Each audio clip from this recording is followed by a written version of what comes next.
YouTube की सफलता के बाद अब नासिक में हम अपना पहला ऑफलाइन सेंटर खोल रहे हैं, नासिक गंगापुर रोड शहीद सर्कल पर। जी हाँ दोस्तों, अगर आप भी पवन वाग एकेडमी के साथ अपने स्टडी करना चाहते हैं, आप भी अपने जीवन में बहुत आगे बढ़ना चाहते हैं और आप भी बहुत अच्छे एजुकेटर से पढ़ना चाहते हैं, तो ज्वाइन कीजिए पवन वाग एकेडमी, गंगापुर रोड शहीद circle Nashik.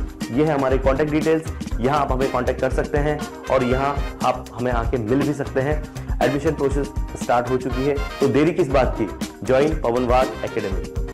Hello everyone, hello my dear students, मैं हूं Meenakshi from Pawan Wagh academy. बच्चों, पवन वाग एकेडमी में आप सभी का स्वागत है। बच्चों, क्लास 12 की जर्नी स्टार्ट किए बहुत दिन हो चुके हैं और अभी हमारा चल रहा है वेव ऑप्टिक्स और आज हम लोग देखने वाले हैं वेव ऑप्टिक्स का पार्ट नंबर 4, जिसमें हम लोग एक बहुत ही इंटरेस्टिंग फेनोमेनॉन स्टडी करने वाले हैं। बहुत सारे बच्चों को ये इमेजिनेशन में और अंडरस्टैंडिंग में थोड़ा सा प्रॉब्लम होता है इस टॉपिक को, तो ये टॉपिक लेकिन मैं बोल दूँ आपको बहुत आसान है। पूरा फील कराऊंगी मैं आपको कैसे करना है एग्जैक्टली, मतलब पोलराइजेशन होता क्या है और उसके वाइब्रेशंस कैसे होते हैं, क्या होता है, पूरा इमेजिन करके हम लोग पढ़ेंगे। तो आपको टेंशन लेने की ज़रूरत नहीं है। बस आपको एक काम करना है, अपनी नोटबुक एंड पेन लेके बैठना है, कंसंट्रेट करना है, फोकस करना है और जो मैं बताऊंगी आपको बस उसको सुनना है और उसको फील करना है। That's it. आप जितना कंसंट्रेट करके पढ़ोगे बच्चों, आपको उतना आपके लिए अच्छा रहेगा, क्योंकि फिजिक्स एक इमेजिनरी सब्जेक्ट है। बहुत सारे बच्चों को इसको अंडरस्टैंडिंग में प्रॉब्लम होती है, लेकिन मैं आपको बोलूँ, अगर फिजिक्स आपको अंडरस्टैंड हो गया ना एक बार, तो उसको लिखने में भी प्रॉब्लम नहीं आएगा और बहुत मज़ा आएगा आपको पढ़ने में। एक इंटरेस्टिंग सब्जेक्ट है बच्चों, बस उसको अंडरस्टैंड करना चाहिए। वैसे भी मैं बहुत बार आपको बताती हूँ, फिजिक्स में रटना मना है, ठीक है। तो चलते हैं आज के लेक्चर की तरफ। बच्चों, कॉपी एंड पेन निकाल के बैठिए, हेडफोन लगा के बैठिए और हो जाओ रेडी आज के लेक्चर के लिए। मज़ा आएगा। वेव ऑप्टिक्स का पार्ट नंबर 4 आज हम लोग स्टडी करने वाले हैं। तो get set go my students, come on. लेकिन उसके पहले मैं आपको बता दूं, पवन वाग एकेडमी का ऐप भी है, उसको जरूर डाउनलोड करें। उसके अंदर सारी प्लेलिस्ट, सारे वीडियोस आपको मिल जाएंगे। डीपीपी शीट्स भी हम लोग प्रोवाइड कर रहे हैं, एमसीक्यूज भी हम लोग प्रोवाइड कर रहे हैं और नोट्स थोड़ा सा डिले हो रहा है बच्चों नोट्स के लिए। उसके लिए मैं आपको एक सॉल्यूशन देती हूँ। आप क्या करो, अल्टरनेट सॉल्यूशन ये ले लो कि हर एक टॉपिक को मैंने बोर्ड पे लिखा है ना। हर एक टॉपिक को जैसे बोर्ड पे लिखा है तो उसका स्क्रीनशॉट निकाल के आप लोग उसकी प्रिंट आउट्स निकाल सकते हैं। वहाँ से अगर आपको प्रिंट आउट मिल जाएंगे तो सारा टॉपिक एज इट इज़ है बच्चों, एज इट इज़ आप लोग कॉपी कर सकते हैं उसको और एज इट इज़ लिख सकते हैं।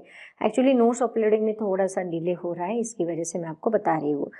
तो चलते हैं आज के लेक्चर की तरफ। बच्चों, आज का जो हमारा लेक्चर है वो बहुत ही इंटरेस्टिंग लेक्चर है, जो कि जिसका नाम है पोलराइजेशन।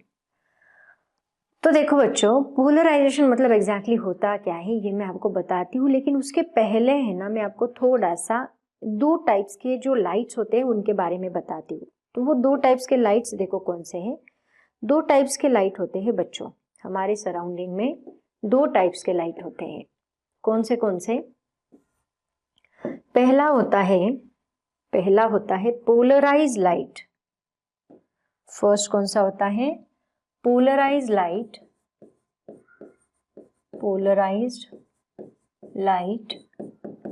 एंड दूसरा होता है अनपोलराइज्ड लाइट। इसका मतलब क्या देखो, पोलराइज्ड लाइट का मतलब होता है, मान लो कोई लाइट है जो एक डायरेक्शन में ऐसे जा रहा है, मतलब उसकी वेव जो है, मैंने आपको बताया ना इलेक्ट्रोमैग्नेटिक वेव्स, यहाँ से इलेक्ट्रोमैग्नेटिक वेव्स मैंने पढ़ाई आपको, क्या बताया था मैंने आपको बताया था, एक इलेक्ट्रोमैग्नेटिक वेव होती है, वो इस डायरेक्शन में जा रही है तो उसके इलेक्ट्रिक फील्ड के वाइब्रेशन इस डायरेक्शन में होते हैं, मैग्नेटिक फील्ड के वाइब्रेशन इस डायरेक्शन में होते हैं, है ना। इलेक्ट्रिक फील्ड, मैग्नेटिक फील्ड, उसका कथक भी मैंने करके दिखाया था आपको। इलेक्ट्रिक फील्ड, मैग्नेटिक फील्ड ऐसे वाइब्रेट होती है और वेव ऐसी चलती है ना। वापस करके बताओ, मैं वेव हूँ, ऐसे मान लो मैं ऐसे चल रही हूँ, हंसो मत, मेरे साथ करके देखो, मजा आता है। देखो, मैं वेव हूँ, ऐसे मान के चलो, मैं ऐसे चल रही हूँ, वेव का प्रोपोगेशन ऐसे, मतलब मैं जा रही हूँ ऐसे। ये हाथ जो है वो इलेक्ट्रिक फील्ड के वाइब्रेशन है, मान लो इलेक्ट्रिक फील्ड के वाइब्रेशन, सॉरी ऐसा रहेगा ना, इलेक्ट्रिक फील्ड के वाइब्रेशन ये, मैं ऐसी जा रही हूँ, और मैग्नेटिक फील्ड के वाइब्रेशन ये। तो इलेक्ट्रिक फील्ड, मैग्नेटिक फील्ड और ये वेव ऐसी चलती है बच्चों, है ना। ऐसे कथक होता है, इलेक्ट्रिक फील्ड मैग्नेटिक फील्ड वैसी चलती है। मैं उधर कैमरे में देख खुद को कैसे दिख रही हूँ, मैं कार्टून के जैसे लगता है। कुछ भी एक्टिविटी करो लेकिन दिमाग में घुसना चाहिए आपको, इसलिए मैं ये सब कुछ करती हूँ, है ना। आसान है बच्चों, बस है ना, फील करो, इमेजिन करो और उस तरह से पढ़ाई करो। खेलते खेलते पढ़ोगे तो बहुत अच्छा लगेगा, बट स्ट्रेस ले पढ़ोगे तो दिमाग में नहीं घुसेगा। हर एक बात को है ना अंडरस्टैंड करना है। एंड देन हम क्या करते पता है क्या, डेरिवेशंस पे डेरिवेशंस रट रहे हैं, ऐसे मत करो। पहले उसको ठीक से अंडरस्टैंड करो एंड देन उसको नोट डाउन करो, है ना। और ऐसे अगर पढ़ोगे ना तो अच्छे से समझ में भी आएगा, और उससे रिलेटेड जो टॉपिक्स होते हैं ना कॉम्पिटिटिव एग्जाम्स में, वो भी आपको अच्छे से लिखते आएंगे। बस हर एक चीज को फील करके पढ़ो, स्ट्रेस मार्क्स लाने के लिए नहीं। खुद को कितना आ रहा है ये बहुत इंपॉर्टेंट होता है बच्चों। मार्क्स से भी इंपॉर्टेंट होता है कि हमारा ब्रेन कितना डेवलप है। एजुकेशन क्यों लेते हैं हम लोग, क्योंकि हमारा ब्रेन डेवलप होना चाहिए। और उस ब्रेन को अगर आप रटने की आदत लगा दोगे ना तो वो डेवलप ही नहीं होगा। उसको बस एक ही काम पता है, ये सामने आया है उसको रट लो, बस इतना ही काम उसको पता है। तो रटने की आदत मत लगाओ बच्चों, हर एक चीज को फील करो, हर एक चीज को अंडरस्टैंड करो, उतना आपका ब्रेन डेवलप होता जाएगा। ये रीजन है, एजुकेशन इसलिए दिया जाता है, मार्क्स के लिए एजुकेशन नहीं होता। ये बात आपको समझ में आनी चाहिए। तो जितना आप ब्रेन डेवलप करोगे, जितना अंडरस्टैंडिंग करोगे, उस चीज को समझने की कोशिश करोगे, उतना आपका ब्रेन डेवलप होता जाएगा। और हर एक चीज के लिए आप उसको अप्लाई करोगे, उतना ब्रेन डेवलप होगा, वो उतना आप उसको अप्लाई करते चलोगे और हर एक काम आप बेस्ट तरीके से करोगे, है ना। तो ऐसे अगर पढ़ाई करोगे बच्चों तो सच में मजा आ जाएगा। चलते हैं हमारे टॉपिक की तरफ। एक बार मैडम का लेक्चर शुरू हो गया, क्या हो गया, टॉपिक रह गया मैम, चलो पढ़ा दो। Polarise light and unpolarise light, ऐसे दो टाइप के लाइट होते हैं बच्चों। पोलराइज लाइट मैंने आपको क्या बताया, पोलराइज का मतलब होता है, जैसे कि मैंने आपको बताया ये ऐसे जा रहा है। मैं सिर्फ इलेक्ट्रिक फील्ड लेते बच्चों, हम लोग यहाँ पे बस इलेक्ट्रिक फील्ड लेंगे। देखो मान लो अभी ये लाइट यहां से जा रहा है, ठीक से ऑब्जर्व करना है। पहले अनपोलराइज देखते हैं, उसके बाद पोलराइज पे चलेंगे। तो अभी वेव कैसी चल रही है बच्चों, ऐसी चल रही है ना। तो ये वेव के सराउंडिंग में क्या हो रहा है, यहाँ पे पार्टिकल्स का वाइब्रेशन हो रहा है। पार्टिकल का वाइब्रेशन देखो कैसे हो रहा है, पार्टिकल ऐसे भी वाइब्रेट हो रहे हैं। ये वेव है बच्चों, ये क्या है हमारी वेव, देखो ये वेव ऐसे जा रही है और पार्टिकल कैसे वाइब्रेट हो रहे हैं, देखो ये पार्टिकल ऐसे वाइब्रेट हो रहे हैं, ये पार्टिकल ऐसे वाइब्रेट हो रहे हैं, ये पार्टिकल ऐसे वाइब्रेट हो रहे हैं, ये पार्टिकल ऐसे वाइब्रेट हो रहे हैं। समझ में आ रहा है, मतलब ऐसे नहीं वाइब्रेट हो रहे, ऐसे मतलब पैरेलल वाइब्रेशन हो गया। पार्टिकल ऐसे वाइब्रेट हो रहे हैं, पार्टिकल ऐसे वाइब्रेट हो रहे हैं, पार्टिकल ऐसे वाइब्रेट हो रहे हैं, पार्टिकल मतलब सारी डायरेक्शन जो है वाइब्रेशन की। देखो ये पार्टिकल ऐसे वाइब्रेट हो रहे हैं, ये पार्टिकल ऐसे वाइब्रेट हो रहे हैं, ये पार्टिकल ऐसे वाइब्रेट हो रहे हैं, लेकिन पैरेलल नहीं वाइब्रेट हो रहे। ये पार्टिकल ऐसे वाइब्रेट हो रहे, इन सभी डायरेक्शन में इनका वाइब्रेशन है बच्चों। मतलब ऐसे ऐसे ऐसे ऐसे, ये सभी डायरेक्शन में इनका वाइब्रेशन है। लेकिन ये सारे वाइब्रेशंस जो है वो इस डायरेक्शन को परपेंडिकुलर है। देखो ऐसे मतलब यहाँ परपेंडिकुलर आ गया, ऐसे मतलब यहाँ परपेंडिकुलर आ गया। अगर मैं ऐसे थोड़ा तिरछा ले लूं फिर भी वो परपेंडिकुलर ही है ना बच्चों। ये सारे वाइब्रेशंस क्या है, उस प्रोपोगेशन को परपेंडिकुलर है। सारे वाइब्रेशंस उस प्रोपोगेशन को परपेंडिकुलर है। तो अनपोलराइज लाइट मतलब क्या होता है, ये सभी डायरेक्शन का लाइट इसमें से पास होना, इसको कहा जाता है अनपोलराइज लाइट। ये पोलराइज नहीं है, ये सारे वाइब्रेशन इसके सारे डायरेक्शन में जा रहे हैं। इसका मतलब ये कौन सा लाइट होता है बच्चों, दिस इज अनपोलराइज लाइट होता है, ठीक है। और पोलराइज लाइट मतलब क्या, कि आप इसमें से कोई तो भी एक ही वाइब्रेशन, कोई तो भी एक ही वाइब्रेशन उसके अंदर से पास करो, बाकी सारे वाइब्रेशन को क्या करो, रिस्ट्रिक्ट कर दो। मतलब मैंने क्या किया, यहाँ पे कुछ तो भी एक ऐसा मटेरियल रखा, मान लो मैंने एक ऐसा मटेरियल रखा, उस मटेरियल, ये मटेरियल का एक्सिस ये है, ये मटेरियल क्या है ना, इसकी भी हम बात करने वाले हैं बच्चों। तो ये मटेरियल मैंने इसके सामने रखा, तो ये मटेरियल ने क्या किया, बाकी सभी वाइब्रेशंस को रिस्ट्रिक्ट कर दिया। मैं किसी को पास नहीं होने दूंगा, मैं बस एक ही वाइब्रेशन को पास करूंगा। वो वाइब्रेशन कौन सा है, इसको जो पैरेलल है वो, तो इसको पैरेलल कौन है, बस ये आया, ये पूरा लाइट साथ में चला, बट ये क्या बोलता है, नहीं, आप लोगों में से बस एक ही अंदर जाएगा, और वो कौन रहेगा, जो इस एक्सिस में फिट होगा, वही इसके अंदर इसने सिलेक्ट कर लिया लाइट को। तो इसने कौन सा लाइट भेजा, बस इसने यही लाइट भेजा, बस यही लाइट भेजा।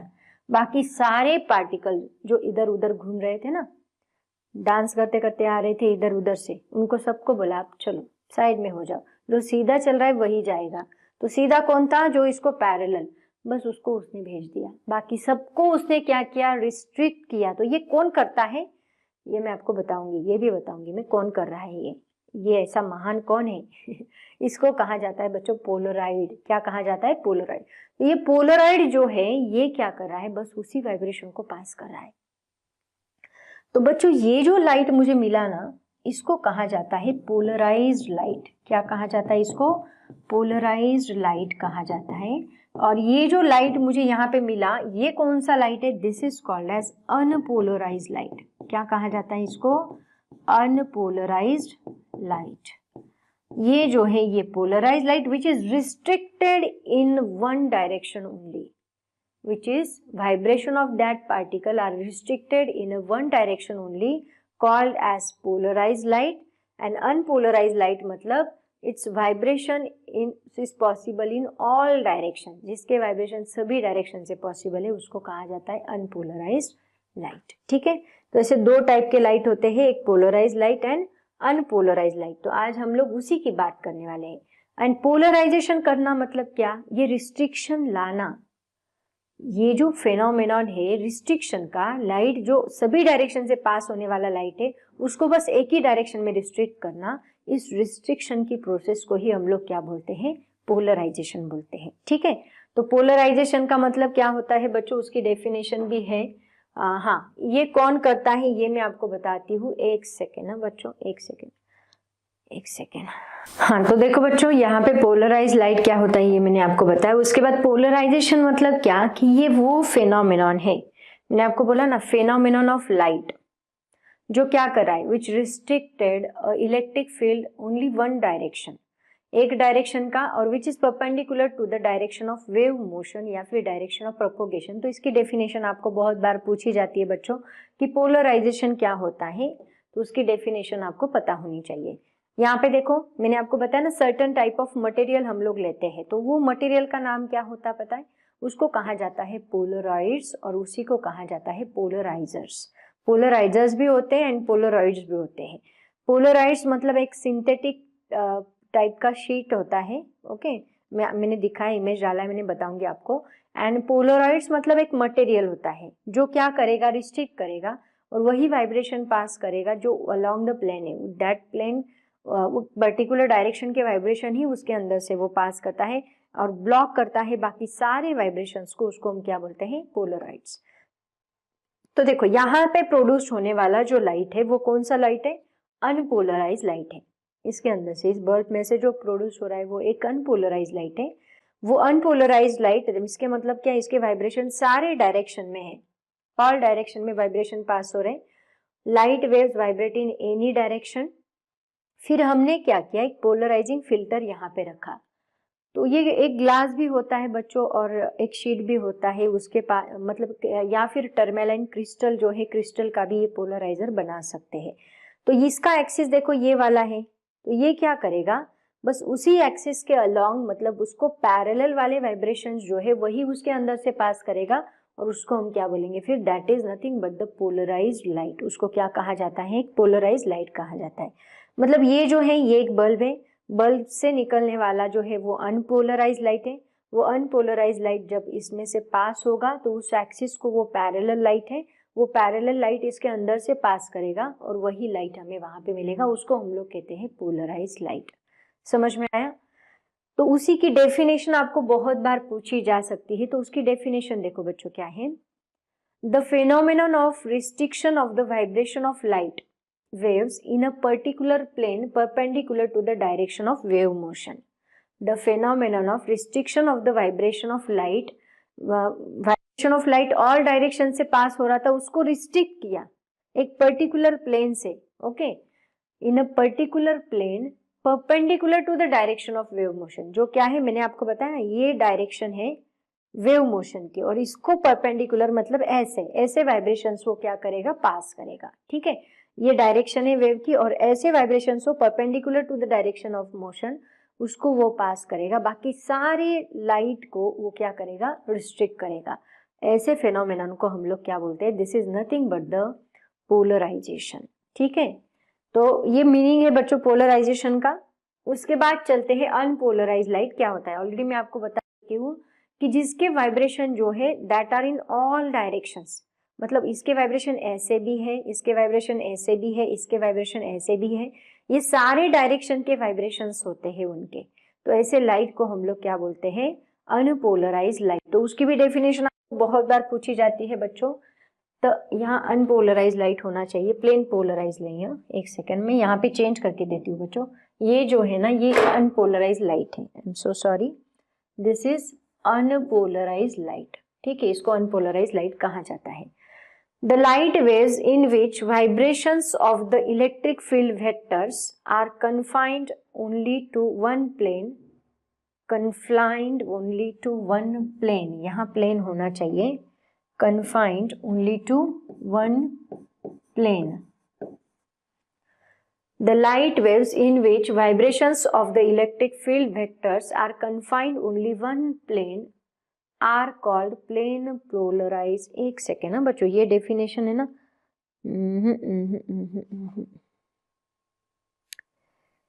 ये डेफिनेशन नहीं होनी चाहिए थी अनपोलराइज लाइट की। एक काम करते हैं, अनपोलराइज लाइट की डेफिनेशन मैं आपको सेपरेट से लिख के देती हूँ। चलो लिखो सब लोग, ये प्लेन पोलराइज लाइट की ही डेफिनेशन है, बट यहाँ पे है ना गलती से उन्होंने यहाँ डाल दी है। एक सेकेंड ना, एक सेकेंड, ये अनपोलराइज लाइट की ही डेफिनेशन है बच्चों।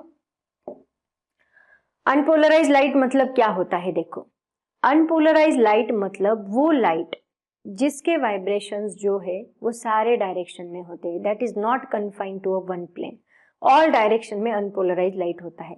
तो यहाँ पे लिखो definition, the light which has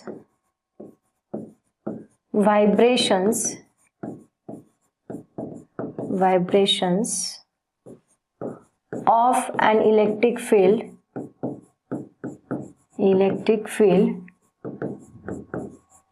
in all possible directions,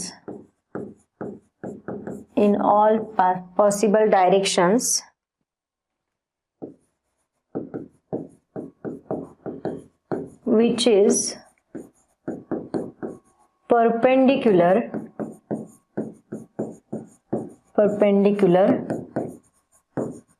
to the direction of propagation, direction of wave motion, ऐसे लिखो, to the direction of wave motion called as, जिसके वाइब्रेशन सारी डायरेक्शन में होते जो उसको पॉसिबल हो लेकिन परपेंडिकुलर होने चाहिए to the direction of wave motion, called as unpolarised light. Unpolarised light, ठीक है, मतलब ये है वेव की मोशन, इसके डायरेक्शन जो है लाइट के पोलराइजेशन ऐसे हो सकता है, ऐसे हो सकता है, ऐसे हो सकता है, ऐसे हो सकता है, सारे डायरेक्शन, ऑल पॉसिबल डायरेक्शन से लाइट जाएगा, उसको हम लोग क्या कहेंगे, अनपोलराइज्ड लाइट कहेंगे, ठीक है।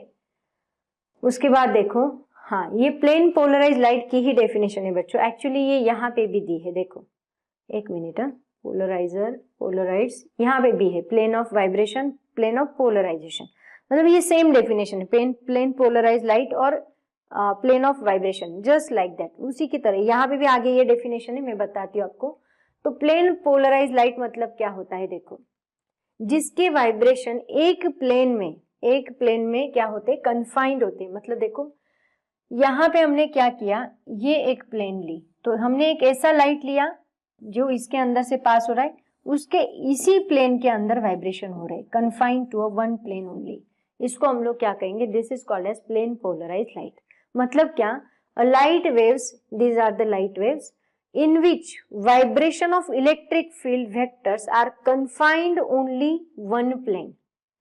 ये एक ही प्लेन में कन्फाइंड किए हैं, रिस्ट्रिक्ट किए हैं, ऐसी। तो ये जो प्लेन है इसको हम लोग क्या कहेंगे, दिस इज कॉल्ड एज, मतलब देखो हम लोग यहाँ पे कंसीडर करते हैं, यहाँ पे ये एक प्लेन है, ठीक है, मान लो ये एक प्लेन है, यहाँ पे मैं इसको ऐसे लग के करी, तो यहाँ पे ये जो वाइब्रेशन है ये ऐसे इसी डायरेक्शन में चलेंगे, इसी प्लेन में, ऐसे नहीं होगा, ऐसे कोई भी वाइब्रेशन नहीं होगा।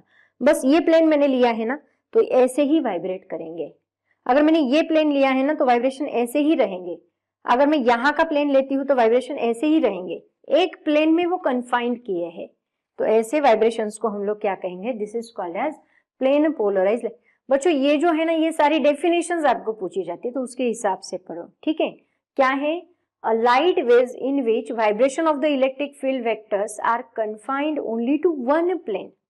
Confined only to one plane. This is nothing but the plane polarized light. इसको कहा जाता है plane polarized. उसी plane से जाने वाला polarized light, मतलब उसको plane polarized light कहा जाता है।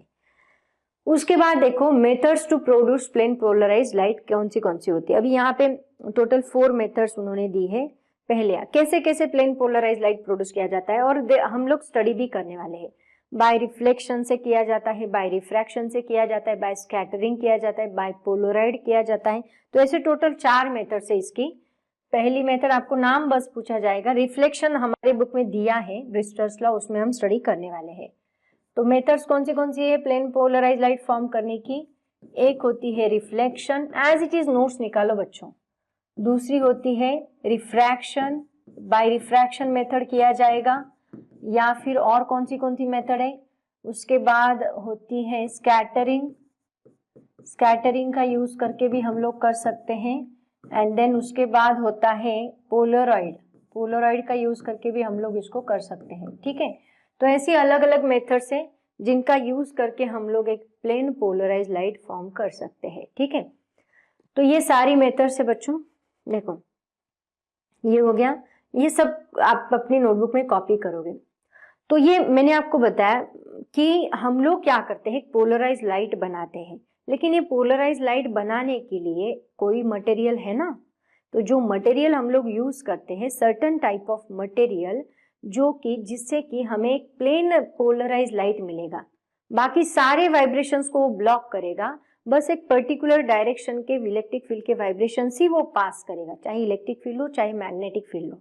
आपके बुक में इलेक्ट्रिक फील्ड वाइब्रेशन ही दिए बच्चों, लेकिन JEE में बहुत बार मैग्नेटिक फील्ड भी दिया होता है, मैग्नेटिक फील्ड का भी फॉर्मूला होता है, तो दोनों याद रखो। तो इलेक्ट्रिक फील्ड के वाइब्रेशन ही वो पास करेगा। बहुत सारे बच्चों को क्वेश्चन अराइज होता है ऑफलाइन में, मुझे बच्चे पूछते हैं कि मैम यहाँ दो फील्ड्स है, इलेक्ट्रिक फील्ड और मैग्नेटिक फील्ड, फिर हमारे बुक में उन्होंने बस इलेक्ट्रिक फील्ड के वाइब्रेशंस ही क्यों बोला है, मैग्नेटिक फील्ड के वाइब्रेशंस क्यों नहीं बोला। बच्चों मैग्नेटिक फील्ड भी ले सकते हैं, कोई प्रॉब्लम नहीं, बट इलेक्ट्रिक फील्ड के वाइब्रेट मतलब सारा जितना भी उन्होंने एक्सप्लेनेशन दिया है इलेक्ट्रिक फील्ड का यूज करके दिया है। बट आपको बहुत बार एंट्रेंस एग्जाम में मैग्नेटिक फील्ड का भी इक्वेशन दिया रहता है। बस डिफरेंस क्या होगा अभी मैं बताऊंगी आपको। E is equal to formula हम यूज करते हैं ना, वहाँ B इज इक्वल टू रहेगा, क्योंकि E फॉर इलेक्ट्रिक फील्ड होता है, B फॉर मैग्नेटिक फील्ड, बताऊंगी मैं आपको वहां पे।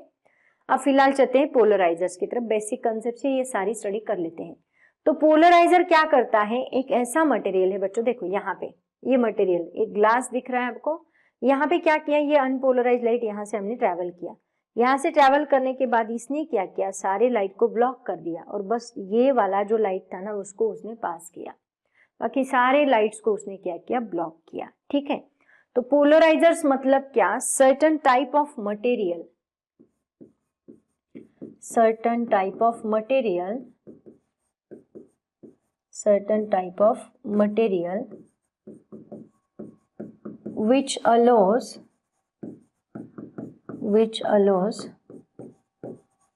certain type of material which allows a vibration of an electric field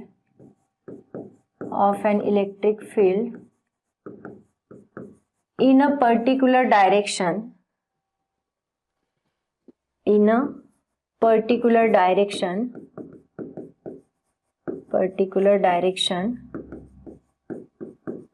and block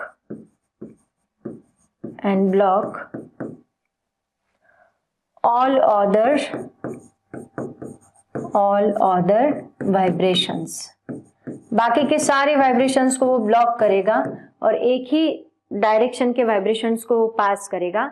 ऐसे मटेरियल को हम लोग क्या बोलते हैं, उसको हम कहते हैं पोलराइजर्स। और इसी तरह होता है पोलरॉइड्स। देखो ऐसे सर्टन, ऐसे हम लोग पहले मतलब एक कैमरा हुआ करता था, उसमें हम लोग क्लिक करके डायरेक्ट फोटो आती थी, है ना, उसी टाइप का ये शीट है।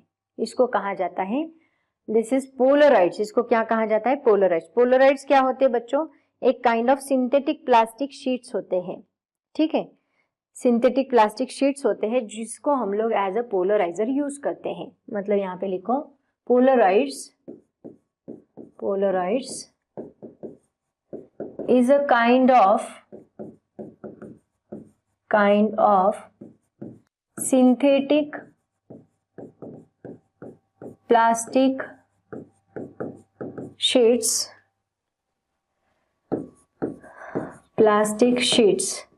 which we can use as a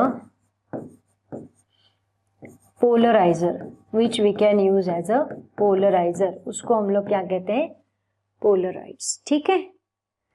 उसके बाद बच्चों इसके स्क्रीनशॉट्स निकाल रहे हैं ना आप लोग, ये सारी बातें आपको एग्जाम में पूछी जाती हैं, ये सारे डेफिनेशंस आपको पूछे जाते हैं, इसलिए मैं सब कुछ लिख के दे रही हूँ, ऐसे ही आप लोग एग्जाम में लिखोगे। सबसे पहले हमने क्या देखा, देखो मैं बता दूं आपको एक बार। सबसे पहले हमने देखा पोलराइज्ड लाइट क्या होता है, अनपोलराइज्ड लाइट क्या होता है, फिर हमने पोलराइज्ड एंड अनपोलराइज्ड लाइट हो गया, फिर हमने मीनिंग ऑफ पोलराइजेशन क्या होता है ये मैंने आपको बताया, मतलब phenomenon of restriction of the vibration of light waves in a particular plane perpendicular to direction of wave motion, इसको हम लोग बोलते हैं पोलराइजेशन ऑफ लाइट। देन उसके बाद हमने देखा अनपोलराइज्ड लाइट क्या होता है, that means which has a vibration of an electric field in all possible direction but it should be perpendicular to the wave motion. तो उसके बाद हमने देखा प्लेन पोलराइज्ड लाइट क्या होता है, मतलब क्या, जिसके वाइब्रेशन ऑफ इलेक्ट्रिक फील्ड के वाइब्रेशन कन्फाइंड किए जाते only one plane. The light waves in which vibration of the electric field vectors are confined only to one plane are called plane polarized light। उसके बाद हमने देखा methods कौन सी होती है पोलराइज्ड लाइट प्रोड्यूस करने की, रिफ्लेक्शन होता है, रिफ्रैक्शन, स्कैटरिंग एंड पोलराइड्स होते हैं। उसके बाद पोलराइजर्स मतलब क्या होता है, एक सर्टेन टाइप मटेरियल होता है जो क्या करता है, एक पर्टिकुलर डायरेक्शन के वाइब्रेशन ही पास करता है, बाकी सारे वाइब्रेशंस को ब्लॉक कर देता है। एंड पोलराइड्स मतलब एक सिंथेटिक प्लास्टिक शीट होता है जो कि पोलराइजर हम लोग यूज कर सकते हैं। अब ये हम लोग देखते हैं, देखो अब यहाँ पे अगर आप देखोगे बच्चों, ये पोलराइज लाइट है ना, तो ये पोलराइज लाइट के दो प्लेन्स बन रहे हैं, देखो दो प्लेन्स बन रहे हैं। एक प्लेन जो है ये एक प्लेन है, ये वाला, ये एक प्लेन है, एंड दूसरा जो है ये एक प्लेन है, ये वाला, ठीक है, ये एक प्लेन है एंड ये एक प्लेन है, ऐसे दो प्लेन्स होते हैं। एक मिनट, देखो तो अगर आप ऑब्जर्व करोगे तो इस प्लेन के अक्रॉस, इस प्लेन के अंदर ही हमारे वाइब्रेशंस हैं, ये वाला है ना, इस प्लेन के अक्रॉस ऐसे रहते हैं, बट इस प्लेन के अक्रॉस हमारे वाइब्रेशंस है। तो जिसके अक्रॉस वाइब्रेशंस होते हैं, takes place vibrations in that plane, उसको हम लोग क्या कहते हैं, प्लेन ऑफ वाइब्रेशंस। मतलब क्या, अभी प्लेन ऑफ पोलराइजेशन लाइट हमने देखा ना, जस्ट लाइक दैट, क्या है, plane of vibration, the plane in which the vibrations of polarised light takes place is called as plane of vibration. जिस प्लेन के दौरान, जिस प्लेन के अंदर वो वाइब्रेशन हो रहे ना, अभी मैंने नोटबुक लगा देखा कि आपको बताया ना, जिस प्लेन के अंदर वाइब्रेशंस हो रहे हैं उसी को हम लोग बोलते हैं प्लेन ऑफ वाइब्रेशंस। और उसको परपेंडिकुलर ये वाली, ये देखो, इसको परपेंडिकुलर ये वाली, ये क्या है, इसके अंदर वाइब्रेशंस नहीं हो रहे, उस प्लेन को परपेंडिकुलर जो होती है उसको हम कहते हैं प्लेन ऑफ पोलराइजेशन। समझ में आया? The plane of perpendicular to the plane of vibration, the plane perpendicular to the plane of vibration, उसको परपेंडिकुलर जो होती है, and the electric field vector is called as plane of polarisation, उसको हम लोग बोलते हैं प्लेन ऑफ पोलराइजेशन। ठीक है, जल्दी से इसके सारे टॉपिक्स के स्क्रीनशॉट निकालो बच्चों, एंड देन मैं अभी आपको एक बहुत ही इंटरेस्टिंग लॉ पढ़ाने वाली हूँ जिसका नाम है मॉलूज लॉ। लेकिन उसके पहले एक क्वेश्चन हम लोग पढ़ेंगे, उसके बाद हम लोग लॉ पढ़ेंगे। ओके बच्चों, अभी इसी से रिलेटेड एक सवाल है, वो मैं यहाँ पे लेने वाली हूँ। ये तो हो गई बात बच्चों, देखो मैं बताती हूँ। यहाँ पे ये बात तो समझ में आ गई आपको कि हमने क्या किया, अनपोलराइज लाइट आ रहा था उसको हमने पोलराइज किया, उसमें से बस एक ही वाइब्रेशन हमने पास किया, ये तो हमने किया। बट वो जो एक वाइब्रेशन पास हमने किया है, क्या उसकी इंटेंसिटी भी चेंज हो रही है यहाँ पे? तो मेरा आंसर है यस। वो जो लाइट इसके अंदर से पास हो रहा है बच्चों, उसकी इंटेंसिटी भी यहाँ पे चेंज हो रही है। तो कितनी इंटेंसिटी चेंज हो रही है, उसी के ऊपर एक क्वेश्चन है यहाँ पे, और उसी के ऊपर बेस्ड हमारा मालूज लॉ, मालूज नाम के एक साइंटिस्ट ने उसके ऊपर लॉ दिया था। किसके ऊपर? इंटेंसिटी के ऊपर एक लॉ दिया था। तो वो लॉ यहाँ पे हम लोग अभी स्टडी करने वाले हैं, लेकिन उसके पहले ये क्वेश्चन हम लोग पढ़ेंगे। ये क्वेश्चन क्या है देखो, show that the intensity of an unpolarized wave reduces by half after passing through a polarizer। जो लाइट उसके अंदर से पास होता है वो हाफ, मतलब उसकी इंटेंसिटी जो है वो हाफ होती है। जो पोलराइजर में से पास होता है उसकी इंटेंसिटी हाफ होती है। इसको शो करो, इसको प्रूव करो, ऐसे उन्होंने बताया है। मतलब देखो यहाँ पे हमने कंसीडर किया, यहाँ पे हमने कंसीडर किया, मान लो ये लाइट है, ठीक है, ये लाइट के ये वाइब्रेशन से 1 2, ये सारे वाइब्रेशन सारी डायरेक्शन से ये लाइट पास कर रहा है। तो यहाँ पे एक हमने पोलराइजर रखा, ठीक है। ये पोलराइजर में से बस उसी एक्सिस को पैरेलल लाइट इसके अंदर से पास होने वाला है। मान लो इसके अंदर से आने वाला जो लाइट है इसकी इंटेंसिटी कितनी है, हाफ I0, ठीक है। I0 जितनी इंटेंसिटी यहाँ से पास हो रही है, तो ये इसका एक्सिस है। अब देखो बच्चों, एक बात यहाँ पे आपको याद रखनी है। अब यहाँ पे बस यही लाइट पास होगा क्या?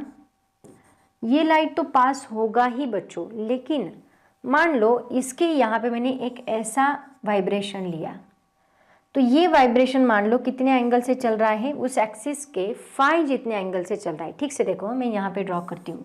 देखो एक्सिस इसका ऐसा है पोलराइजर का, और मैंने यहाँ का वाइब्रेशन लिया। ठीक से समझ लो बच्चों, कॉन्सेंट्रेट करो। ये एक्सिस का एंगल कितना है, फाई जितने एंगल से वो चल रहा है। अभी ये जो इसका इंटेंसिटी मान लो हम E0 मान के चलते हैं, इसका इंटेंसिटी E0 है, ऐसे हम मान के चलते हैं। तो ये E0 को मैं दो कंपोनेंट्स में डिसॉल्व करूंगी।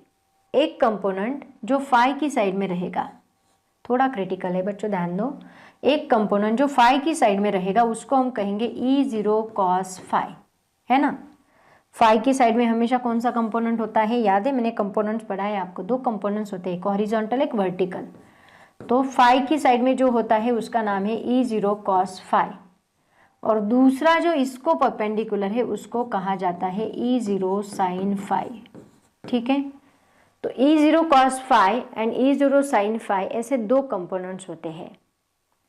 तो बच्चों ये एक्सिस को पैरेलल है, E0 cos फाई जो है वो एक्सिस को पैरेलल है, और वो वही कंपोनेंट्स आगे पास करता है जो एक्सिस को पैरेलल होते हैं। तो ये बस E0 cos फाई को ही पैरेलल को पास करेगा, लेकिन इसको ये ऑब्स्ट्रक्ट करेगा, इसको ये रिस्ट्रिक्ट करेगा, वो उसको पास नहीं होने देगा, क्योंकि वो उसके एक्सिस के मुताबिक नहीं चल रहा है। वो ऐसे चल रहा है और एक्सिस ऐसा है, तो वो बस इसको ही पास करेगा। बट ये बस मैंने एक वाइब्रेशन के बारे में बताया, ऐसे बहुत सारे वाइब्रेशन है। यहाँ पे भी एक वाइब्रेशन है तो ये इसके बारे में भी बताएगा, यहाँ पे भी एक वाइब्रेशन है इसके बारे में भी बताएगा। ये सारे मतलब 0 से लेके 180 तक जितने भी वाइब्रेशन है, ये सभी वाइब्रेशंस के बारे में वही होगा कि वो बस E0 cos फाई को पास करेगा, बाकी रिमेनिंग जितने भी है उनको वो ऑब्स्ट्रक्ट करेगा। E0 cos फाई को ही वो पास करेगा। ठीक है, और इसी का यूज़ करके हमें ये शो करना है कि इसकी हाफ इंटेंसिटी जो है उतनी ही पास हो रही है। तो चलते हैं, कैसे प्रूव करना है, कैसे लिखना है मैं बताती हूँ। बस आप याद रखो कि ये जितने एंगल में, अगर मान लो सीधा सीधा है तो cos 0 की वैल्यू तो 1 ही रहेगी। मतलब मान लो यहाँ का ही मैंने लिया, यहाँ का ही लिया, तो यहाँ cos 0 यहाँ का वाइब्रेशन लिया है ना, उस एक्सिस के अलॉन्ग वाइब्रेशन लिया, तो फाई कितना है यहाँ पे 0, फाई 0 मतलब cos 0 की वैल्यू कितनी है 1, तो ये मुझे कितना मिलेगा E0 cos फाई है ना। तो cos phi 1 है, इसका मतलब में मुझे पूरा E0 मिलेगा। लेकिन मान लो ये यहाँ पे है तो cos phi के एंगल के हिसाब से वो चेंज करता रहेगा और वो सारे वाइब्रेशन उसके अंदर से वो पास करेगा। ठीक है, इसका मतलब 0 से लेके 180 तक जितनी भी वैल्यूज़ है वो सभी वैल्यूज़ को वो उसके अंदर से पास करेगा। ठीक है, तो इसको अभी हम प्रूफ करने वाले हैं। देखो, अभी सबसे पहला पॉइंट हम लोग यहाँ पे लिखेंगे। इसको आप कैसे लिखोगे इस आंसर को? कंसीडर unpolarized light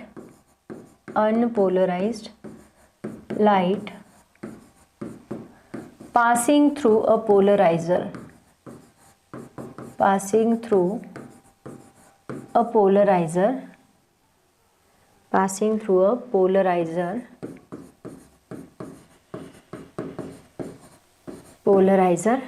ठीक है। अब यहाँ पे वो जो इलेक्ट्रिक फील्ड है उसकी मैग्नीट्यूड कितनी होती है बच्चों? आपको याद है ऑसिलेशन चैप्टर में हम लोगों ने ये फॉर्मूला डिराइव किया था, y इज इक्वल टू ए या y या फिर x, ऐसा फॉर्मूला हमने डिराइव किया था। क्या फॉर्मूला था याद है? a साइन के एक्स माइनस ओमेगा टी। ठीक है, इसमें k क्या होता है? k होता है वेव नंबर या फिर वेव कांस्टेंट भी इसको कहा जाता है, वेव कांस्टेंट। एंड ओमेगा क्या होता है यहाँ पे? Angular frequency. तो यही फॉर्मूला हम लोग यहाँ पे यूज़ करेंगे बच्चों। तो यहाँ पे y की जगह पे क्या आएगा? इलेक्ट्रिक फील्ड है ना, तो y की जगह पे हम E लेने वाले हैं। मैक्सिमम एम्पलीट्यूड, ए क्या होता है यहाँ? Maximum vibration. वेव ऐसी होती है ना, वेव ऐसी होती है, तो इसके मैक्सिमम वाइब्रेशन मतलब यहाँ ए है। यहाँ मैक्सिमम वाइब्रेशन के लिए हम E0 यूज़ करेंगे और साइन तो साइन ही रहेगा एंड के एक्स माइनस ओमेगा टी ही रहेगा। ठीक है, तो ये फॉर्मूला हम लोग यहाँ पे यूज़ करेंगे। ठीक है, तो यहाँ पे सबसे पहला पॉइंट हमने क्या लिखा? Consider unpolarised light passing through a polariser having angular frequency is omega and k is what? Wave constant। ठीक है, सेकेंड पॉइंट हम लोग यहाँ पे देखेंगे, k इज वेव कांस्टेंट। उसकी जो मैग्नीट्यूड है इलेक्ट्रिक फील्ड की, magnitude of an electric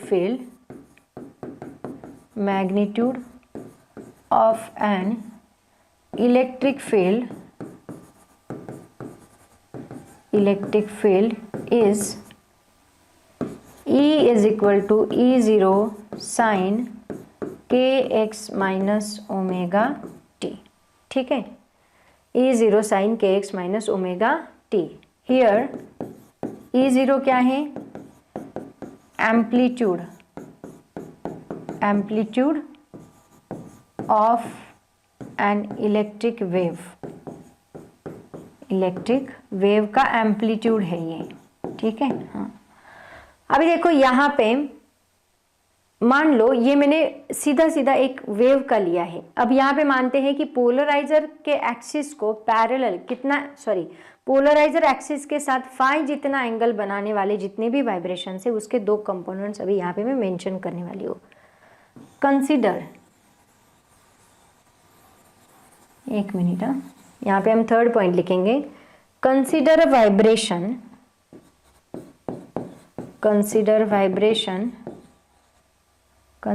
any vibration which makes an angle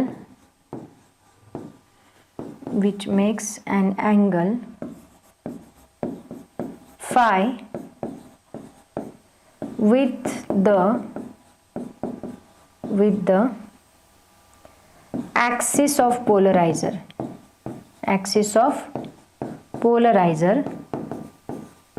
then it resolves into two components,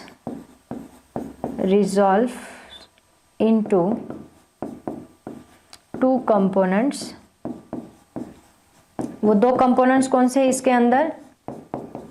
one E0 cos phi which is parallel to axis, है ना, या फिर along the axis बोला तो भी चलेगा, पैरेलल टू एक्सिस। और दूसरा कौन सा है, E0 sin phi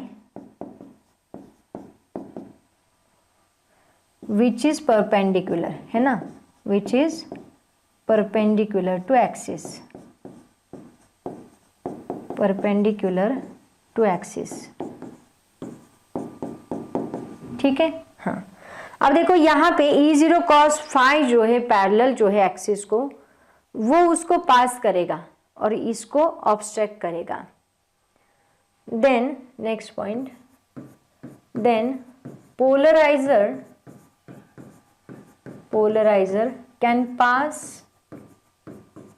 can pass E0 cos phi, but it obstruct E0 sin phi।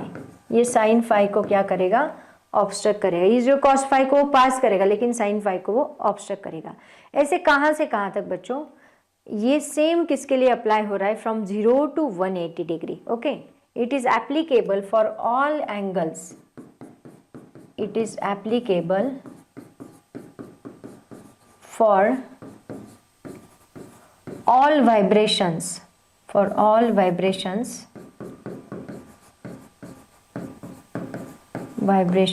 from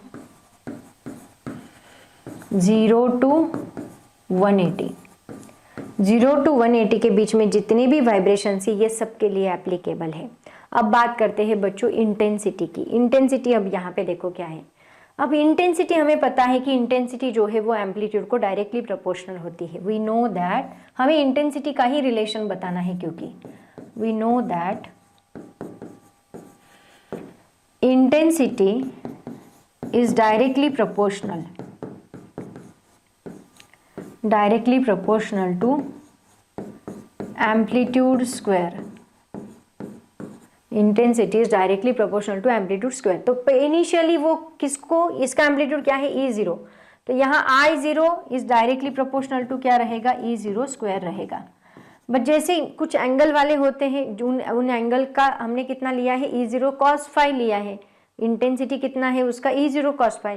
तो हम यहाँ पे क्या लेंगे, therefore फॉर ऑल वाइब्रेशंस ये कितना बनेगा, for all vibrations I1 is directly proportional to E0 cos phi square, है ना। तो यहाँ I1 is directly proportional to E0 square है and it is directly proportional to cos square phi है। E0 square को cos square phi को ये directly proportional है। कहाँ से कहाँ तक बच्चों, 0 से लेके 180 तक सारे एंगल्स को वो क्या रहेगा, डायरेक्टली प्रोपोर्शनल रहेगा। तो अभी देखो ये जो है ना बच्चों, इसका हम लोग एवरेज निकालते हैं। आपको याद है एसी सर्किट में मैंने आपको एवरेज निकालना पढ़ाया था। अब यहाँ से वो यहाँ पे एग्जैक्टली मैं आपको बताती हूँ क्या हो रहा है।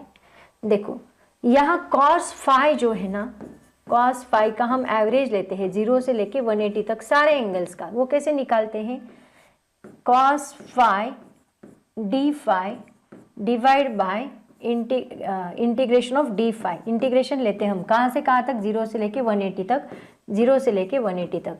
तो बच्चों ऐसा एवरेज निकालते हैं। आपको याद है ऐसे एवरेज लिया था हमने, ऐसे एवरेज लिया था। तो इसका आंसर हमें क्या मिलता है, ये पूरे इसको सॉल्व करने के लिए इंटीग्रेशन की सेपरेट स्टेप्स है बच्चों। मुझे नहीं लगता वो यहाँ पे देनी चाहिए, हमें मैथ्स नहीं सॉल्व करना, हमें बस फॉर्मूला देना है। तो आप क्या करो, डायरेक्टली यहाँ 1/2 लिख दो, ठीक है। तो यहाँ पे हम लोग क्या लिखेंगे, इसकी जगह पे ये जो पूरा टर्म है कहाँ से कहाँ तक, यहाँ से यहाँ तक जितना भी टर्म है इसकी जगह पे हम लोग डायरेक्टली 1/2 लिख सकते हैं, ठीक है। तो मैं यहाँ पे लिखती हूँ I1 is directly proportional to, therefore ये लिखा तो भी चलेगा, I1 is directly proportional to E1 square into 1/2। E1 नहीं, E0 स्क्वायर, यहाँ पे देखो E0 square into cos square phi की जगह पे मैंने लिखा 1/2। तो ये पूरी टर्म की जगह पे मैंने 1/2 लिखा। So I1 is directly proportional to E0 square. मतलब क्या है बच्चों, E0 स्क्वायर का ही मतलब है I0। तो E0 की स्क्वायर की जगह पे मैं I0 लिख सकती हूँ। तो यहाँ पे मैं लिखती हूँ I0 divide by 2। Therefore I1 is equal to कितना है, I0 जो इनिशियल इंटेंसिटी है उसका हाफ, उसका हमें क्या मिल रहा है बच्चों, उसका हमें हाफ मिल रहा है। तो that is nothing but the I0 by 2। तो देखो intensity of an unpolarized light reduces by half after passing through the polarizer. ऐसे हम लोग, ऐसे एग्जैक्ट आप लोग इसका आंसर लिखोगे। ठीक है बच्चों, चलो इसका स्क्रीनशॉट निकालो, फिर मैं आपको इसी के ऊपर से है ना मालूज लॉ क्या होता है वो पढ़ाती हूँ। पहले आप इसका स्क्रीनशॉट ले लो। तो बच्चों अभी हम देखते हैं नेक्स्ट पॉइंट, इसी के ऊपर से मैंने आपको बताया, मैं मालूज लॉ बताती हूँ, उसका स्क्रीनशॉट ले लो। अभी हम चलते हैं मालूज लॉ की तरफ। देखो अभी हम लोग क्या करने वाले हैं, लीनियरली पोलराइज्ड अनपोलराइज्ड लाइट जो है दो पोलराइजर्स में से पास करने वाले हैं, इसी से मालूज लॉ बनता है। ये पहला पोलराइजर है जो कि इसका एक्सिस जो है वो हमने इस डायरेक्शन को पैरेलल परपेंडिकुलर रखा है। ये एक्सिस ऑफ पोलराइजेशन है जो इसको परपेंडिकुलर हमने रखा है। ठीक है, तो यहां से जो लाइट पास होगा वो बस इसके एक्सिस के पैरेलल लाइट ये पास होगा। तो मान लो उसकी इंटेंसिटी हमने E1 ली यहाँ पे। ठीक है, अब यही लाइट मैंने क्या किया, दूसरे पोलराइजर से पास किया। दूसरा पोलराइजर जो है वो हमने कुछ एंगल में रखा है। कितने एंगल में रखा है, थीटा जितने एंगल में रखा है। तो ये क्या करेगा, बस वो थीटा का जो ये वाला कंपोनेंट है ना, ये वाला कंपोनेंट मैंने कौन सा बताया आपको, E1 cos थीटा, वही पास करेगा। बाकी सभी कंपोनेंट्स वो क्या करेगा, रिस्ट्रिक्ट करेगा। तो E1 cos थीटा के सारे कंपोनेंट्स को वो उसके अंदर से पास करेगा और वही हमारा मालूज लॉ है। सिंपल। देखो अभी यहाँ पे हम क्या करेंगे, जो मैंने बताया बस उसको आपको अभी नोट डाउन करना है। मालूज लॉ डिराइव करो, ऐसे आपको क्वेश्चन पूछा जाता है। तो वैसे ही आप लोग कितने मार्क्स के लिए, 3 मार्क्स के लिए ये क्वेश्चन पूछा जाता है, डिराइव मालूज लॉ। तो उसी को मैं आपको बताती हूँ। और बच्चों ये फॉर्मूले जो है ये भी बहुत ज्यादा इंपॉर्टेंट है, इसके ऊपर बहुत सारे क्वेश्चन आपको कॉम्पिटेटिव एग्जाम्स में भी पूछे जाते हैं। तो सबसे पहले देखते हैं, सबसे पहले पॉइंट लिखो, consider unpolarized light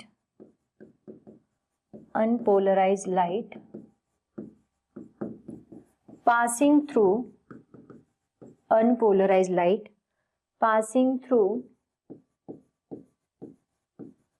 the first polarizer,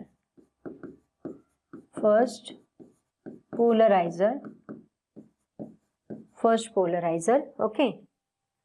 ये फर्स्ट पोलराइजर है, उसके अंदर से हमने पास किया। सेकेंड पॉइंट, इसके अंदर से जो पास होने वाली इलेक्ट्रिक फील्ड है उसका फॉर्मूला हम लोग लिखेंगे। Now the electric field is क्या है, E is equal to E1 sine kx minus omega t. यहाँ पे मैंने E1 लिया क्योंकि यहाँ पे देखो पहला कौन सा लिया है, E1 लिया है, इसलिए मैंने यहाँ पे क्या लिया, E1 sine kx minus omega t. Third point, then the intensity of this light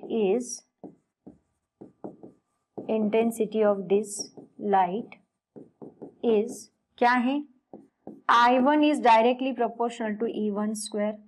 इसकी इंटेंसिटी क्या है, I1 is directly proportional to E1 square. अब हमने क्या किया, इस लाइट को नेक्स्ट पोलराइजर से पास किया। Third point, fourth point, now this light is passing through the second polarizer, passing through the second polarizer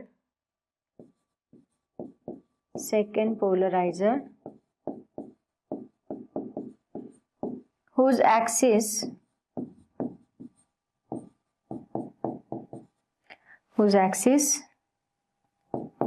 is makes an angle theta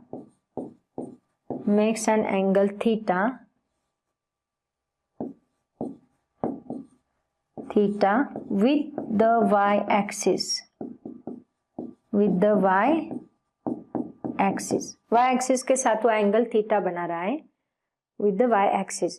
तो क्या होगा, ये बस उसी वाइब्रेशंस को पास करेगा जो उसको पैरेलल है, मतलब कौन से, E1 cos थीटा के। देखो इसका थीटा एंगल है ना, तो ये क्या बनेगा, ये क्या बनेगा, जैसे मैंने आपको बताया ये वाला बनेगा इसका E1 cos थीटा है ना, और ये वाला बनेगा इसका E1 sin थीटा। ये वाला ऑब्स्ट्रक्ट करेगा, ये वाला ऑब्स्ट्रक्ट करेगा, बस इसी को पास करेगा।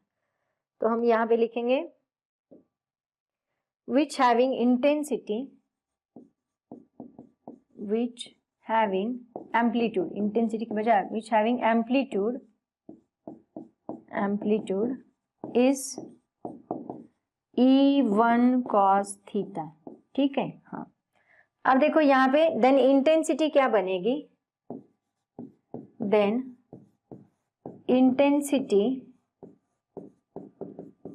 intensity of this light is E20, which is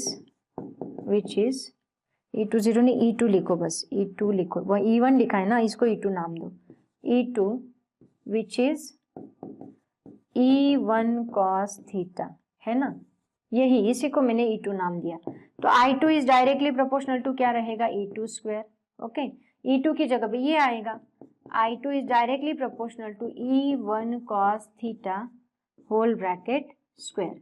तो इसी को हम लिखेंगे I2 is directly proportional to E1 square and cos square theta. ठीक है, E1 स्क्वायर ही मतलब क्या होता है यहाँ पे I1, तो इसकी जगह पे मैं E1 स्क्वायर की जगह पे I1 लिखूंगी। I2 is equal to I1 cos square theta. ठीक है, तो इसी को हम लोग कहते हैं, this is called as Malus law. इसको हम क्या कहते हैं, मॉलूज लॉ।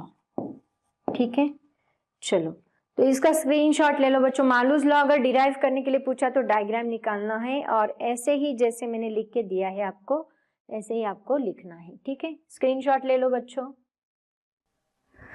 बच्चों अभी आगे का टॉपिक देखते हैं। आज तो मैं पोलराइजेशन खत्म करके ही रहने वाली हूँ। देखो अब बात करते हैं, ये सारे टॉपिक्स है ना बच्चों, आपको एग्जाम में पूछे जाते हैं, तो उसके हिसाब से भी पढ़ने हैं सारे टॉपिक्स। मैंने सब कुछ लिया है बच्चों, अगर आप इतना करते हो ना तो कॉम्पिटेटिव एग्जाम आराम से क्रैक कर लोगे, वो भी 90 अबव, आराम से मैं बताती हूँ।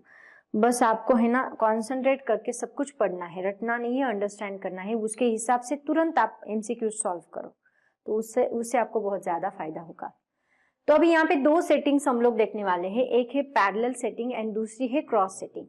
दोनों सेटिंग्स मतलब कैसी है, देखो यहाँ पे हमने क्या किया, अनपोलराइज लाइट यहाँ से पास किया, फिर मैं यहाँ दो पोलराइड्स लेने वाली हूँ, एक P1 एंड एक P2। अगर आप ऑब्जर्व करोगे तो इन दोनों का एक्सिस देखो, इसका भी एक्सिस ये है रेड कलर का जो दिख रहा है, इसका एक्सिस ये इसी डायरेक्शन में है एंड इसका एक्सिस भी इसी डायरेक्शन में है। तो दोनों का एक्सिस जो है वो एक दूसरे को पैरेलल है, तो इसको पैरेलल सेटिंग कहेंगे। तो इसमें डिफरेंस क्या है बच्चों, मान लो मैंने यहाँ से लाइट, अनपोलराइज लाइट पास किया, तो इसने ये सारे वाइब्रेशन, ये वाला वाइब्रेशन, ये वाला वाइब्रेशन, ये वाला वाइब्रेशन रिस्ट्रिक्ट किया, बस इसको मैं अलग कलर से दिखाती हूँ।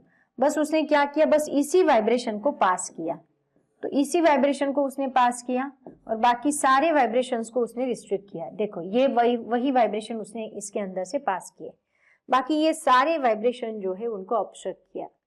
अब वही वाइब्रेशन इस एक्सिस में से पास होंगे, मतलब यहाँ के लाइट की इंटेंसिटी एंड यहाँ के लाइट की इंटेंसिटी हमें सेम मिलेगी, क्योंकि दोनों भी सेटिंग्स जो है वो पैरेलल सेटिंग है। दोनों के बीच में, एक्सिस के बीच में एंगल कितना है, 0। दो पैरेलल रेस के बीच में एंगल कितना होता है, 0।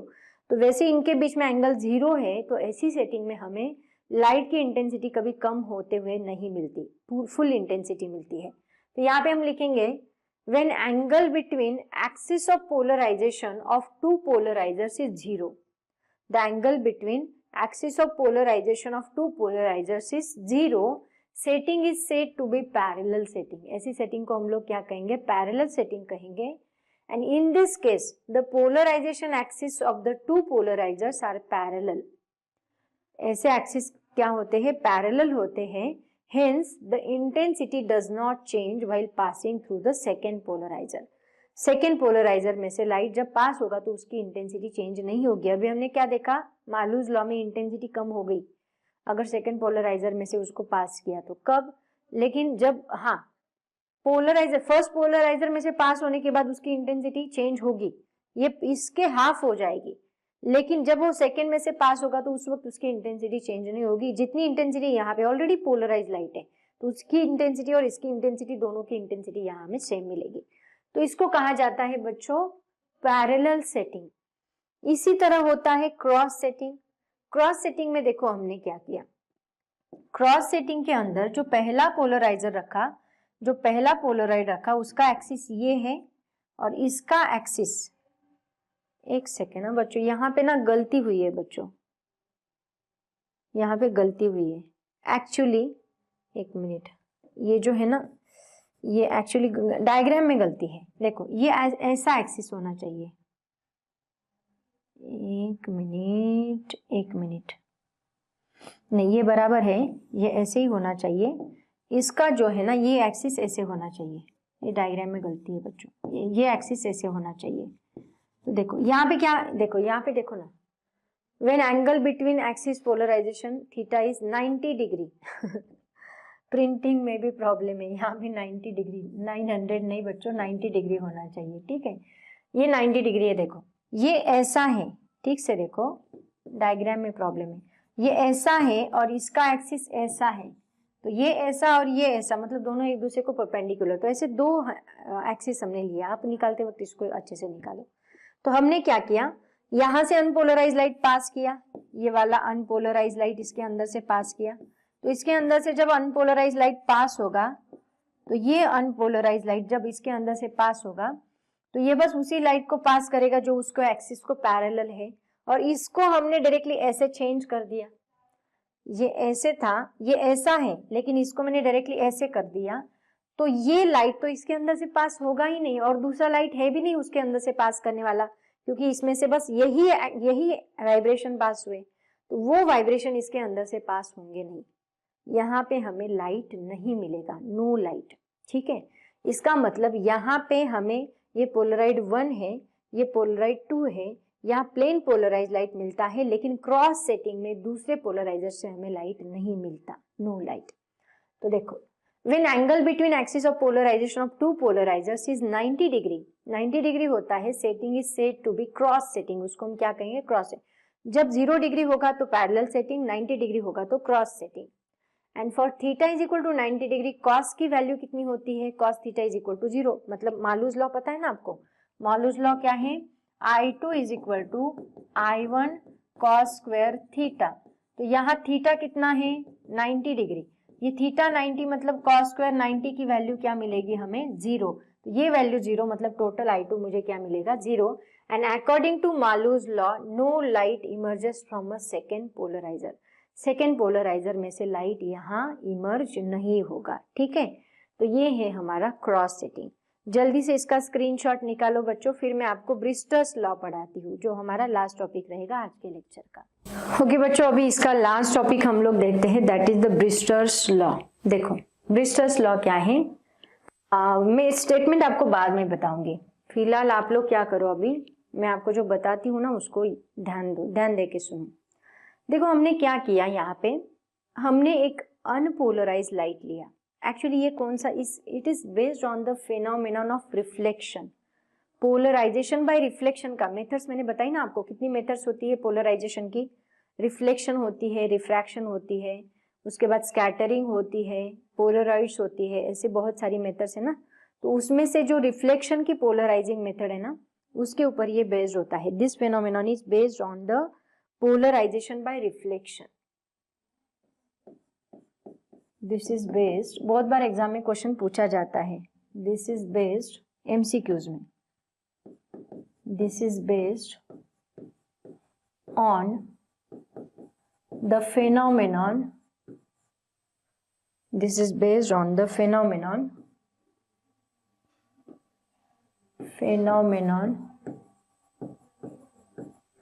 of polarization by reflection, polarization by reflection के फेनोमेनन के ऊपर बेस्ड है। तो देखो बच्चों यहाँ पे हम क्या कर रहे हैं, मैं इसको एक्सप्लेन भी करूंगी, उसके बाद मैं आपको स्टेटमेंट बताऊंगी। देखो हमने क्या किया, एक अनपोलराइज्ड लाइट इंसिडेंट किया on the boundary which is separating the two medias. One is having refractive index n1 and other is having refractive index n2. तो ये एक है मान लो एयर मीडियम, और ये जो है n2 वाला ये हमने डेंसर मीडियम लिया। मान लो कोई भी डेंसर मीडियम होगा, ग्लास है या फिर वाटर है, कोई भी कौन सा भी एक डेंसर मीडियम होगा। तो हमने क्या किया, अनपोलराइज्ड लाइट इस बाउंड्री के ऊपर इंसिडेंट किया which is separating the two medias having refractive index n1 and n2। जैसे मैं बताती हूँ वैसे लिखती भी हूँ, चलेगा। क्या किया, सबसे पहले एक्सप्लेनेशन भी पूछा जाता है आपको एग्जाम में, तो उसके हिसाब से मैं आपको एक्सप्लेन करती हूँ। देखो सबसे पहले हमने क्या किया, कंसिडर अनपोलराइज्ड लाइट। ये कितने मार्क्स का क्वेश्चन पूछा जाता है बच्चों, ब्रिस्टर्स लॉ का 3 मार्क्स के लिए। ब्रिस्टर्स लॉ क्या है, उसका स्टेटमेंट तो मैं आपको बाद में बताऊंगी। उसका स्टेटमेंट, एक मिनट, यहाँ पे ना पहले डेरिवेशन भी लिख लेती हूँ। क्या है, tangent of the polarizing angle is equal to the refractive index of the refracting medium, मतलब tan थीटा बी। बच्चों अभी बस सुन लो, मैं आपको एक्सप्लेन करती हूँ तो समझ में आएगा। Is equal to n2 upon n1, ऐसा फॉर्मूला है। tan theta b is equal to n2 upon n1, या फिर theta b is equal to tan inverse n2 upon n1। यहाँ n2 एंड n1 क्या है, n1 है refractive index of first medium, refractive index of first medium, and n2 क्या है, refractive index of second medium, refractive index of second medium,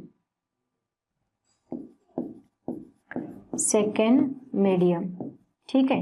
हाँ, तो ये law, इसको कहा जाता है मार्लूज लॉ, बट ये कैसे आया इसको मुझे प्रूफ करना है, ठीक है। तो इसका प्रूफ मैं आपको अभी बताती हूँ, उसी को हम डेरिवेशन भी बोलते हैं, डेरिवेशन ऑफ ब्रिस्टर्स लॉ। तो नेक्स्ट पेज लो बच्चों, इसके लिए मैं यहाँ पे लेते हैं डेरिवेशन, ठीक है।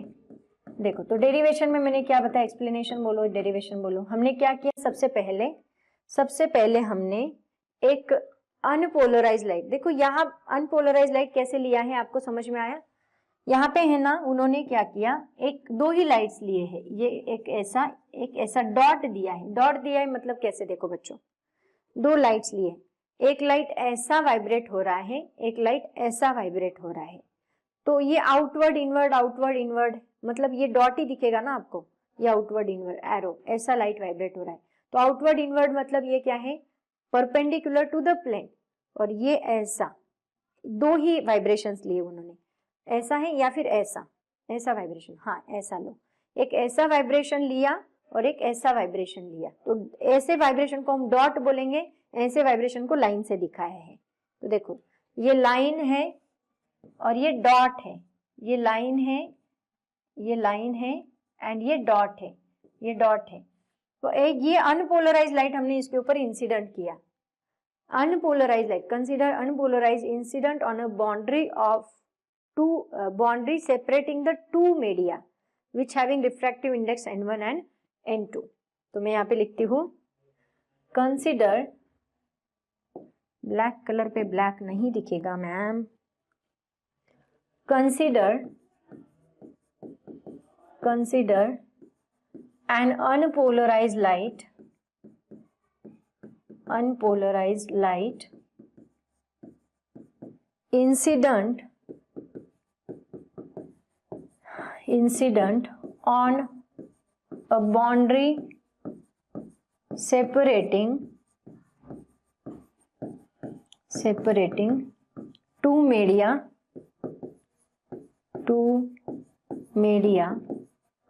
having refractive index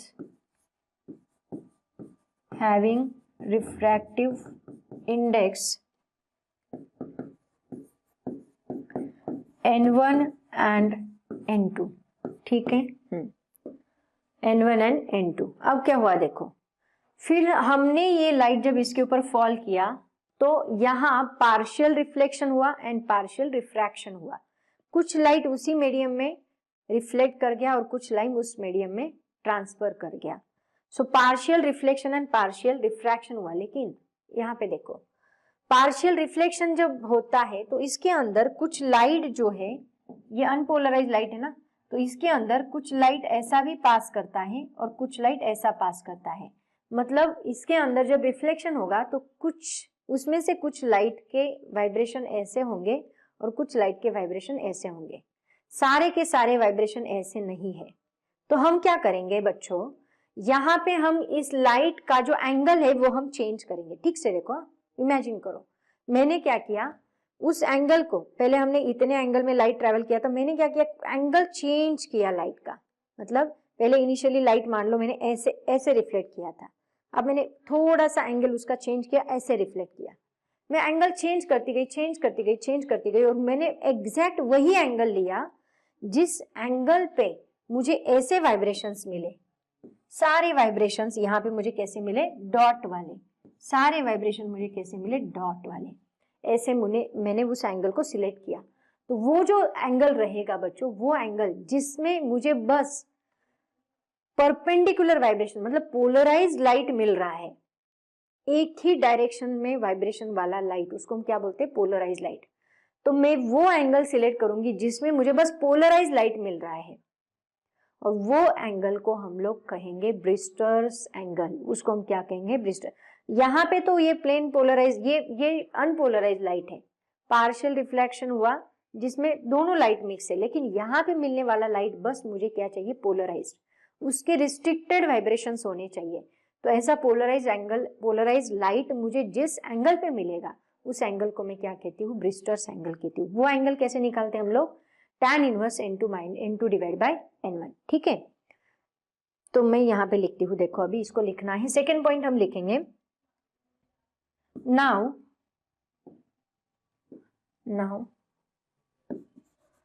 partial reflection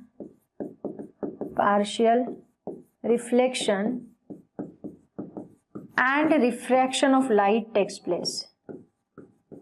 refraction, आधा रिफ्रैक्शन होगा, आधा रिफ्रैक्शन होगा। Refraction of light takes place, ठीक है।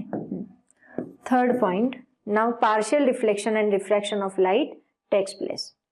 उसके बाद देखो नेक्स्ट पॉइंट क्या है, एट पर्टिकुलर एंगल, एक पर्टिकुलर एंगल पे हमें क्या मिलेगा, एट पर्टिकुलर एंगल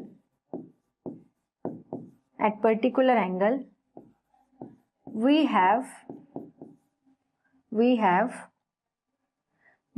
have लिखने से अच्छा, particular angle we will get a completely polarized light,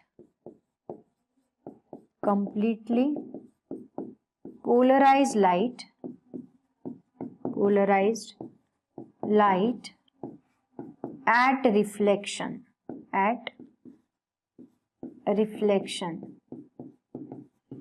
and that angle is called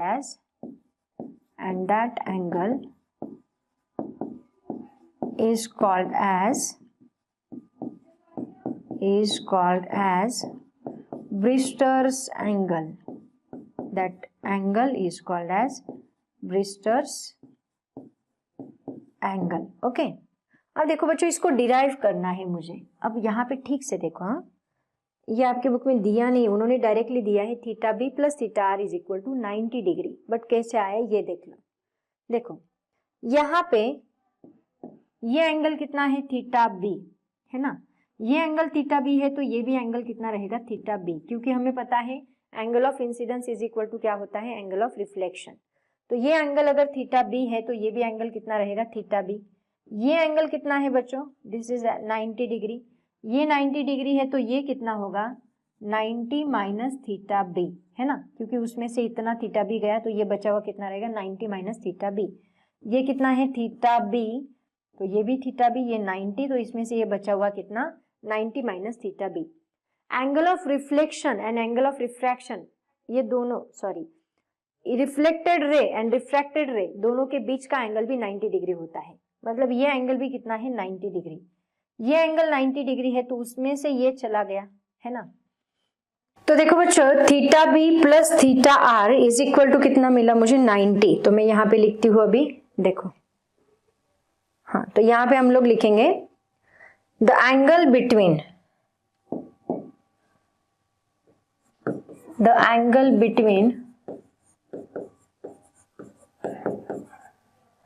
reflected ray